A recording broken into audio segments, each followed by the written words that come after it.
MPSC 008 Bharat में राज्य राजनीति, इसके संदर्भ में इकाई 1 भारत में राज्य राजनीति का विकास को देखते हैं। इसके अंतर्गत सबसे पहले हम 1.1 प्रस्तावना को देखते हैं और इसमें जो बातें कही गई उसमें यह प्रमुख रूप से कहा गया है कि भारत में राजनीति का जो विशेषीकृत कार्य क्षेत्र राज्य राजनीति के संदर्भ में दिखता है, यह स्वतंत्रता के बाद दिखता है। इसका विकास स्वतंत्रता के बाद दिखता है। और आप जानते हैं कि 1956 में राज्य पुनर्गठन आयोग का गठन हुआ था, उसका अनुकरण किया गया था। और राज्य पुनर्गठन आयोग आप जानते हैं 1953 में बना था और 1956 में इसे लागू कर दिया गया था। इसके बाद 14 राज्य बने थे और राज्यों को एक नई पहचान मिली थी। और इसके पहले पुनर्गठन से पूर्व अगर देखें तो उन्हें 4 कैटेगरी में बांट कर रखा गया था, ABCD राज्य। और 1960 के बाद की दशक के बाद देखते हैं तो वहाँ पर ऐसी आवश्यकता महसूस हुई कि राज्य राजनीति पर भी देखा जाए। राज्य राजनीति के वैज्ञानिकों ने उस ओर भी ध्यान देना उचित समझा कि उनकी क्या महत्वाकांक्षा है, उनकी भी कुछ आवश्यकताएं दिखती है। तो इसी सब संदर्भ में 50 और 60 का दशक देखें तो ऐसी ऐसी घटनाक्रम हुए जिसके कारण कि लोग इस ओर अध्ययन करने को प्रेरित हुए। और हम देखते हैं कि अमेरिका में 2 बार सेमिनार भी कराए गए इस संदर्भ में। अमेरिका के थे मायरन वीनर और उन्होंने एक 1961 में शिकागो विश्वविद्यालय में और दूसरा 1964 में मैसाचुसेट्स तकनीकी संस्थान है वहाँ सेमिनार करवाए।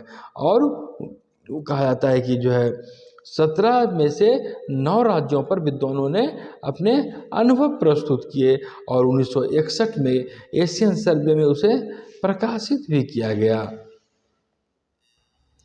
और 1964 में जो सेमिनार हुए उसके आधार पर मायरन वीनर ने एक पुस्तक भी संपादित की, स्टेट पॉलिटिक्स इन इंडिया 1968 ईस्वी में।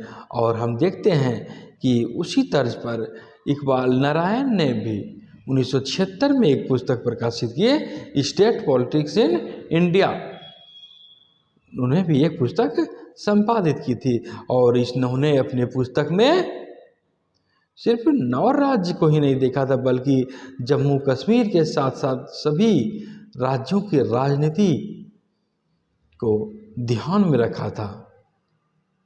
और इसके पूर्व इस तरह की पुस्तकें आपको देखने को नहीं मिलती है, इस पर राजनीतिक वैज्ञानिकों का ध्यान नहीं गया था। राज्य पुनर्गठन आयोग के बारे में आप जानते होंगे कि यह 1953 में फजल अली की अध्यक्षता में एक कमेटी गठित की गई थी और 1956 में इन्होंने रिपोर्ट दिया था। और इसके आधार पर 14 नए राज्य बनाए गए थे और 6 केंद्र शासित प्रदेश भी बनाए गए थे। और आप जानते हैं कि यह भाषा के आधार पर यह मांग उठाई गई थी। और भाषा के आधार पर मांग उठाने का कारण यह था कि कांग्रेस का जब आज़ादी के पहले की भी हम बात करें 1920 के में कांग्रेस का एक अधिवेशन हुआ था, वहाँ प्रांतीय स्तर पर एक इकाई थी, प्रशासनिक इकाई हर जगह थी। तो वहाँ पर बात यह हुई थी कांग्रेस के अधिवेशन में कि जब हम आज़ाद हो जाएंगे, अपना देश हो जाएगा, तो भाषा के आधार पर अपनी संस्कृति को मान्यता देते हुए हम लोग नया राज्य का गठन करेंगे, नई प्रशासनिक इकाई गठन करेंगे। और वही जब आज़ादी के बाद की स्थिति हुई तो फिर वही भाषा के आधार पर राज्य बनाने की मांग उठने लगी। आप जानते हैं कि वहाँ पर एक कांग्रेस के नेता हुए थे श्री राम पुट्टू, वो 1953 में ही आज़ाद भाषा के आधार पर राज्य की मांग करने लगे थे और अंत में स्थिति काफ़ी बिगड़ गई थी। और उसके बाद आप देखते हैं कि पंजाब को ही काटकर पंजाब, हरियाणा, हिमाचल प्रदेश बना दिया गया था। बम्बई, गुजरात जैसे राज्य बने। और इस तरह अगर हम देखें उसके बाद स्वतंत्रता के बाद जब देखते हैं तो भारत की राष्ट्रीय राजनीति में धीरे धीरे उनका हस्तक्षेप बढ़ने लगा। लोगों की क्षेत्रीय स्वामित्व या संप्रभुता कहें, स्वायत्तता कहें, तो इस ओर लोग प्रेरित हुए, लोग इसकी मांग करने लगे।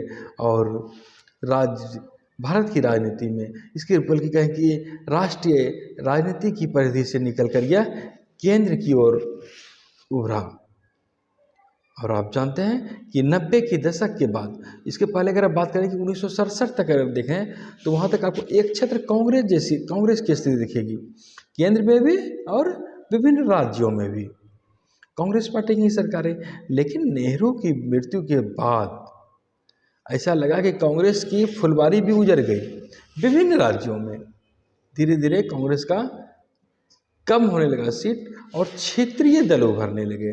और यह क्षेत्रीय दल उभरते उभरते 90 के दशक में आप देखते हैं कि संयुक्त मोर्चा तक की सरकार आ गई, और